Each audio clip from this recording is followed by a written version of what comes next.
Hello, viewers. My name is Adam. I'm Aaron. This is Sticky Media Productions. Bring you another movie review.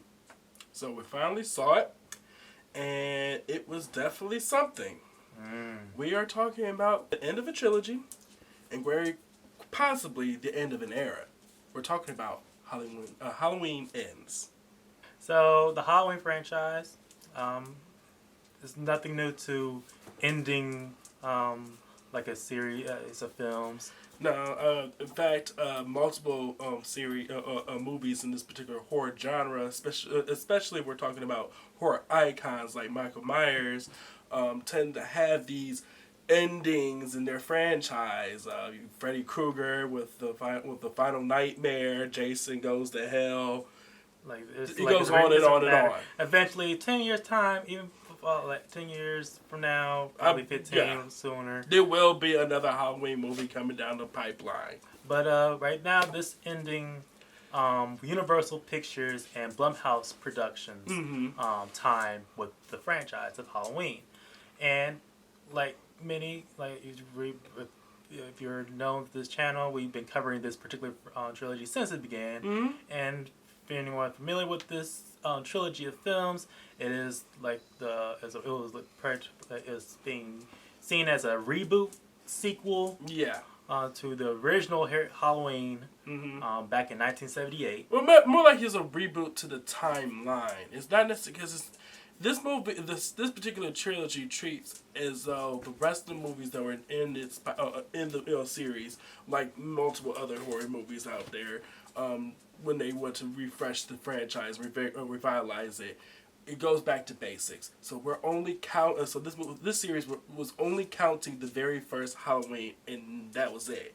And it starts right from there. Yeah, and from the when it was revitalized back in 2018, it was like a huge success thing, pushing the franchise to bigger box offices ever seen before. Yep. Then it had Halloween Kills, which some will say is a creative downfall from it. To us, it was still it kept the momentum going steady. Oh yeah. Because this Halloween Kills was very much like the second part to the Halloween 2018. So that was like a two-part film. Exactly. Right back to back. It really, I would not watch that film without watching the first one again. Like just those are companion pieces right there. And but now you have this entry. It's very much like a extended epilogue to this trilogy. Yeah, films, but it's trying to do epilogue is probably the best word I would probably put towards this particular film. It's very much following the events that happen in Halloween, and then also Halloween Kills, where we're following Laurie after having survived the terror that was Michael Myers and trying to salvage her life together with her granddaughter Allison, who had recently lost her mother in the previous film. So this film is taking place. Was it 4 years later? Yeah, 4 years gap when they're trying to literally move on past the horrors that has plagued their family for so long. And from here we come across a first of the many things that feels like kind of off to me with this particular film. Marketing, I feel Halloween Ends from based on the previous two movies in this trilogy has been mismarketed in a way. Yeah, Halloween Ends makes it appear as if it's going to be this epic slugfest between Michael Myers and Laurie Strode. And I just gotta say it right here, right now, because it definitely needs to be said that was the wrong approach to take this particular outing, because it's definitely not that at all. No, it's it does. Do we get that that confrontation? Yeah, yes. But it's not nearly the focus of what the film was trying to talk about. Yeah, it's pretty much a lot of most of the major characters are trying to move on from the trauma they endured, and it's an admirable approach. But I would say the main focus of this film, at least the story, has everything to do with the concept of legacy. And what does that do to a person, and how does one choose to move forward with that in their their journey? The way this movie starts off and how it ends, I'll say, are my favorite parts of this particular movie. Yeah. Because that's where you like it frames it in a way that it subverts what you expect, but also maintains some familiar tension and what has been basically the groundwork of what this film trilogy and also the franchise has been laid. Yeah, and I will also say that it definitely feels as though it is a finalizer, at least for this particular story of this part of the story of Halloween. It wraps up what it was trying to do in the first two films. Does it successfully or neatly? No, I wouldn't say that. But it definitely feels as though this was a closure. Again, this movie feels as though it's one long epilogue. And most of that, let's discuss characters because this is where we begin to start discussing a lot bit more the mixed bag of what this film in particular is. Starting off with, I would say, Laurie Strode, the leading female of this franchise, played by Jamie Lee Curtis, who's been here from the very beginning. Her performance has been a strong highlight across the film. Come on, Jamie Lee Curtis. She's doing what she's what she's always done with these films, and she puts her heart and soul into it. So a lot of passion. Exactly. So it's like she's not. No one in this film, I feel as though, is really phoning it in. They do come with their heart into this, and that was always the case with Jamie Lee Curtis when she plays the role of Laurie Strode. However, the approach that she took with Laurie, with her character art in this film, does feel, I mean, on one hand, I understand it. Especially with everything she's gone through, I can see why they went with this approach in this film for this story. But there should be a lot more of a balance because... Exactly. Not to get like her... We should have stepped away from what she was in the first two films. I mean, she had a plan. She had a focus. She had a drive. That doesn't just go away, especially when you know that the focus of that drive, the focus of that of what is in her path, didn't go away. It's still very much a threat. And it's weird when so many of the characters that were previously introduced in this new trilogy, who at least survived anyway, they are very much held back from their appearance to very limited, almost like brief cameos or like extended cameo appearances, and so a lot of those characters who survived, like us, the cops or authority presence that should have been helped elevate the tension, because Michael Myers at the end of the kills, he was on the loose, but nobody knows. But the thing is, the tone of the film, and what all the characters should have been going through should have been more of a it should be a heightened presence, year round. Definitely. I feel as though Haddonfield should have been on lockdown permanently for every year of Halloween, especially. It should be, honestly, it should have felt more like a ghost town. Because I can't imagine, especially after the horrors that took place in Halloween Kills with the massacre. First off, why is there so many people still living here? I don't know. Why? Which brings us to move on to Laurie's granddaughter, Allison. Her character. Now, again, I've always felt, you gotta feel for an individual who's literally lost more than you can possibly bear in one setting. Like, for Allison, she basically lost some very close people. And basically the heavy weight of the burden, the trauma that happened to the city of Haddonfield in general. Yeah. Like, her goal in this film, she feels very directionless. Exactly. It's as though she really doesn't know. Skip. Yeah, it's as though she honestly doesn't know what to do with herself. But I don't know. I feel as though there definitely should have been a little bit more agency to this character, especially in this film. Which doesn't help with her case on an emotional front, where basically the other main character, that's a new character that they introduced into this film, is by the name Corey, played by Campbell Ronan. Now, I did like this individual's performance. I felt as though it was great.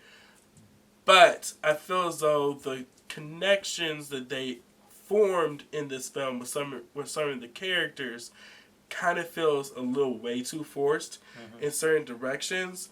Too quickly. Yeah, it goes on way too quickly, and then and then it takes it to a direction where it's like, honestly, it could have gone that way if you gave more crumbs to that part for us to follow and explained it and gone into depth a little bit more, and definitely could have been a launching point later on, but this whatever. This character in particular is at the heart of a lot of the controversial reactions that's been proven from this film's initial release. Exactly. Who knows? Probably later down the line, this will be this inclusion of character will be probably taken a lot more positively. Yeah. And it's not to say that the type of themes that they're trying to stress with this character alone isn't something that should be shown off, thrown away, because through this character we're seeing more of a deep dive, or a discussion. I'll say it's more of a discussion on the central theme of what the Halloween films have basically been about, is how you define evil. Exactly. And the many ways of how that will come about. Exactly. What is the very essence of evil? What does that look like? How does it form? What is its goal? Again, there's a lot of great ideas in this film. I don't feel as though they were all executed in the way they should have been. And if you're going to do something new, you need to also keep in mind of why the audience are watching these films in the first place. And I guess that ties us into the main, one of the real reason why the Halloween movies has been such a heavy hitter in the genre in itself is Michael Myers himself. This film takes the bold decision to limit his screen time. Yeah. And not just limit his screen time, they step away from the concept of what the shape really is when you're looking at the concept or the persona of Michael Myers, and focuses in on the man himself.